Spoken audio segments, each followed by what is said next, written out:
Case எல்லாம் 50 ரூபா உயர்த்திருக்காங்க. Sir தொடர்ச்சியாக 2 வழக்கு நடந்துகிட்டு இருக்கு. தொடர்ச்சியாக அவரை கிரிட்டிசைஸ் பண்ணிட்டே இருக்காரு.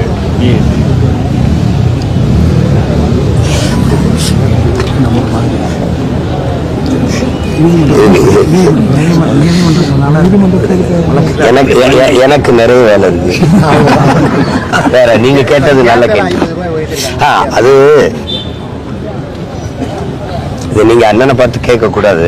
ஆட்சியில் இருக்கிறவங்க, அதிகாரத்தில் இருக்கிறவங்க கிட்ட கேட்கணும். உங்களுக்கு தெரியும், உலகத்துல நமக்கு எண்ணெய் வளம் இல்லை. எண்ணெய் வளம் இருக்கிற நாடுகள்ல அந்த மூலப்பொருள், கச்சா பொருளுடைய விலை குறையும் போது அந்த பொருளின் விலை குறையணும். ஆனா இங்க 2 மடங்கு இப்ப 100ல 50 ரூபா குறையுது அப்படின்னா, பாதி அளவுக்கு மூலப்பொருளின், கச்சா பொருளின் விலை குறையும் போது இங்க கூட குறையணும்.